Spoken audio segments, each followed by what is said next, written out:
Sanibonani, useMasondo lo osuke eNkonjeni Hospital. Uzongithola lapha nepage lami ka-YouTube lithi Masondo the Midwife. Umidwife ke usho ukuthi ngiyatetisa. Namhlanje ngizokhuluma ngokuhlela umndeni nokubaluleka kwawo. Kubaluleke ngani ukuthi sihlele umndeni okanye sihlele inzalo? Kubaluleke ngokuthi uyakwazi ukuhlela kahle ukuthi wena ufuna ukubathola nini abantwana. Lokho kuyakulekelela ukunciphisa umthwalo nezindleko zokondla umntwana. Ngoba mangabe abantwana bakho bazala nje belandelana, kusho ukuthi wena ayibinaso isikhathi la uphefumula khona okwendleni umntwana wakho. Number 2, kuyamlekelela umuntu wesifazane okungiyena osuke ekhulelwe ekuthenini impilo yakhe ingabibikho engcupheni ngenxa yokukhulelwa. Ngisho ukuthini mangisho kanje? Uma umuntu wesifazane ekhulelwe, isibeletho engakakhulelwa, isibeletho sakhe sihlala lapha endaweni esithi khona isinye. Mayisekhulelwe siyakhula njengoba umntwana esuke ekhula size esiswini. Siyanwebeka ngamanye amazwi.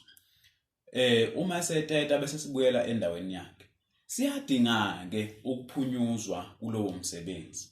Ngoba mangabe ungamphumuza uzokhulela kulonyaka, ngonyaka olandelayo uyakhulelwa, nangaloya nyaka uyakhulelwa. Kusho ukuthi iminyaka emithathu ilandelana sibeletho sakho njengomuntu osifane siyanwebeka.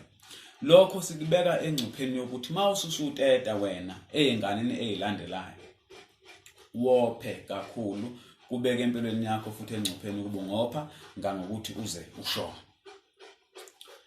So sedlulileke lapho ke sinenhlobo eziningana ukuhlela umndeni wakho. Sinemjovo emibili obizwa ngeNaristaret. Lowo mjovo ujova njalo emva kwenyanga ezimbili oka 2 months. Sibe nomjovo ka 3 months esiubiza ngeDepo-Provera. Le mjovo ke yombili ingama-hormone. Yini ama-hormone? Ama-hormone yilokho okulawula isikhathi kumuntu wesifazane. Uma umuntu wesifazane engena kuma-period, umuntu wesifazane ephuma ama-period, umuntu wesifazane ekhulelwa, zonke lezi zinto engizibalayo zilawulwa lokho okuthiwa ngama-hormone. Nale mjovo ke esengiyibalile ingama-hormone ngokwayo. Iyona ke ekwazi ukusilekelela ekuthenini umuntu wesifazane simsize angakwazi ukuthi abambe isiso kanye akhulelwe. Zikhona ke nezinye izinto umjovo ofakwe engaleni oka 3 years obizwa ngokuthi i-implanon. Ukhona nomunye ohlala esinyeni esikufaka esinyeni okuthiwa ke iloop, lowo ke uhlala u5 years. So uyakhetha wena njengomuntu wesifazane ukuthi iloop mina uhlobo engizolisebenzisa kanye elizohambelana nami njengomuntu wesifazane. Ngokweplan yakho wena ukuthi ufisa ukuthi izingane zakho zehlukane ispace esingakanani seminyaka. Kule mjovo ke esengiyibalile, uyayijova, iyatholakala emaklinika kahulumeni, iyatholakala futhi nasekhemese, iyatholakala futhi nakuma-private hospitals. Uyaya nje bese usho ukuthi ngizohlela umndeni bese uyakhetha wena lokho kuzohambelana nawe uhlele ngakho. Kodwa ke esigunyaza kakhulu njengabasebenzi bezempilo kuyikuthi mangabe ungumuntu osemusha kusukela ekubeni yi-teenager eminyakeni la wena ufuna khona uba nomntwana useyi-teenager, hlela umntwana wakho kungenani nge-implanon. Lo kungumjovo ohlala la engalweni awubonakali oka 3 years ongenani wazi ukuthi wena in a period of 3 years awukwazi ukuthi ungabamba umntwana ukhulelwe. Lokho kuzokulekelela kakhulu futhi mawuse-teenager ukuthi mawusafuna uqeda isikole, ufunda uqeda isikole, usebenze, ungaphazanyiswa ukuthi sewuthole umntwana. Noma usafuna umsebenzi usengakwazi ukufuna umsebenzi ngendlela ofuna ngayo, ungaphazanyiswa ngumntwana.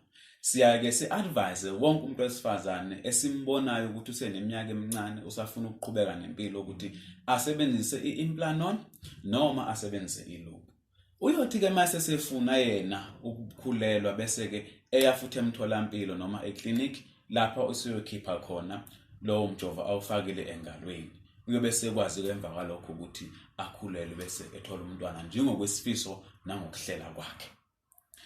Enye yezinto ke abanye abantu engiyaye ngizizwe nama-client ayishoyo e-clinic mangabe zilezo klinika e-high risk abala ukuthi lo mjovo ka3 years uyasuka la engalweni uhambe njalo njalo uzofika enhlizweni noma ufike kuphi ekhanda lichoshe njalo njalo.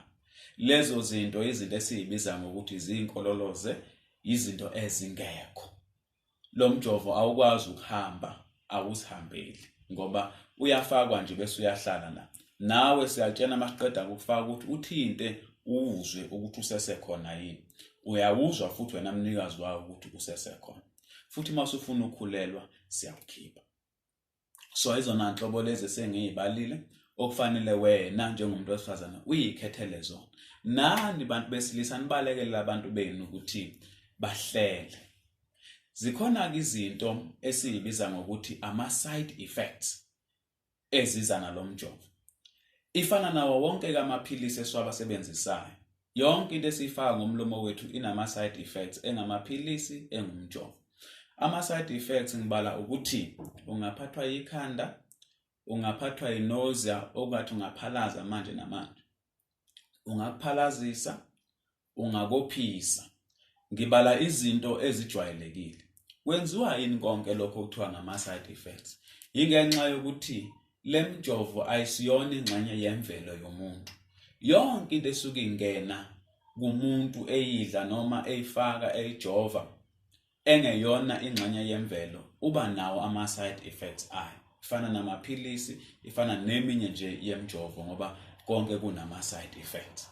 So ke yini esingayenza mangabe wena kunama-side effects owabonayo empilweni yakho? Kungaba ukushintshela kolunye uhlobo lomjovo. Uma nawe ukunika inkinga ukushintshela kolunye uhlobo lomjovo. Yikuphi la sik-advise khona ukuthi ungashintsha uhlobo lokuhlela umndeni wakho uma unama-side effects. Ama-side effects esiwabala kakhulu eswana kakhulu kuwukopha uma ngabe umjovo uzokophisa isikhathi eside.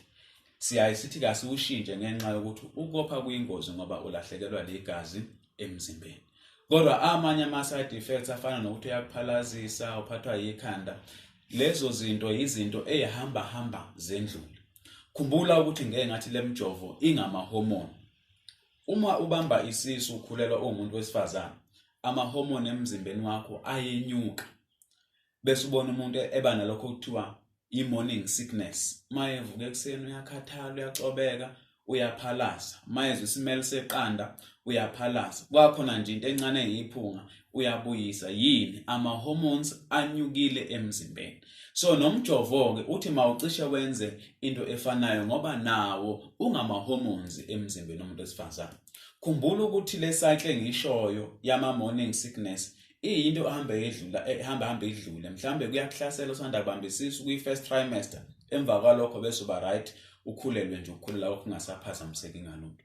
Kanjalo futhi mangabe ubekezela wena nalama-side effects engiwashoyo kuzohamba futhi umzimba ujwayele ukuthi wena njalo nje ngenyanga emva kwenyanga embili noma emva kwenyanga ezintathu wena uthola an extra hormone lena ekuvimbela ukuthi ukhulelwe. Zikhona ke futhi izinto abantu besifana abayishoyo ukuthi hayi uma uhlela ngomhlelo ukuthi uba amanzi. Mhlambe mangabe uyibandakanya ocansini uyithola wena uba amanzi kakhulu kunokujwayelekile. Lokho akusiyo i-side effect yokuhlela. Ngicela ukucacisa abantu besifazane. Uba amanzi kwakho uma ngabe uyocansini nomuntu wesilisa akwenziwa umjovo. Futhi akwenziwa i-Coca-Cola. Ngithi ake ngudlulise lokho ngoba sengeke ngakuzwa izikhathi eziningana. Kujwayelekile vele ukuthi nje kungonale lutho ungahleli ungenalo lutho uma uyecansini akwenzeka umuntu wesifazane ungabi manzi. Sengaba ukuthi uyagula mangabe uyoma nje wena gelekeqe. Uba manzi vele ngenxa yokuthi mhlambe usuke ekhaya kini uyodibana nabangane yakho noma nomathandana wakho uvele emqondweni wakho uyazi ukuthi uyokwenzani kuyena. Umzimba wakho usuke usuyilungiselele ngokuphelele ukuthi uyodibana nomuntu. So lento ngoba isuke isemqondweni wakho nomzimba wakho uresponda kuyona. Uzofika vele kuyena kube naleso simo sokuthi uba amanzi uma ngabe uya ecansini. Kodwa uzokunaka ukuthi uma usuphinda naye kwesibili ngalolo suku lolo ubumanzi buyehla ngenxa yokuthi vele sewuhleli naye uma usuphinda kuyanqamuka lokhu kade ukuzwe ukuthi uba amanzi kakhulu ngokweqile. Kujwayelekile noma uhlela noma ungahleli, akwenziwa ngumhlelo, akwenziwa ezinye zezinto, kusemvelweni yomuntu wesifazane. Ngiyafisa ukuthi abantu besifazane bengaze bayethole bebamba izisu bekhulelwa bebalekela into ongamele abayibalekela. Nabantu besisa futhi mabakuqonde lokho ngabantu babo ukuthi umuntu wakho uzomthola emanzi, uzoba right ngelinye ilanga. Leyo nto ayibangelwa lutho okuyela ehleleni okanye mhlambe emjoveni weimplano njalo njalo. Kuyaya ke nangesizini, uma kushintsha isizini nempilo yomuntu wesifazane iyashintsha. So izinto fanele siyimukele futhi sizi-understand njengabantu besilisa, singabafaki opartner bethu engcupheni yalezo zinto lezo. Sikumukele siphile nako, akusiyo inkinga nakancane. Uma unombuzo uzoshiya i-comment lapha epage lami ka-YouTube, ubuze noma yini emayelana nokuhlela umndeni wakho, mina ngizobe sengikuchazela. I-loop ikhona ihlala 5 years, ihlala esibelethweni somuntu wesifazane. I-implanon ikhona ihlala enganweni, ihlala 3 years kumuntu wesifazane. Kanti imjovo ka 3 months noka 2 years futhi ukhona uyatholakala ezikhungweni zikahulumeni nasemaklinika private. So okwakho ukuthi uhambe uyetholela khona uhlele umndeni. Esiqeshini esilandelayo ngizobe sengifundisa ngichaza ukuthi kwenziwa yini ukuthi ethi umuntu ehlela ngomjovo othile, ehamba ekliniki, ebuya ngama date abamnikeza wona kodwa bese ayithola eyakhulela.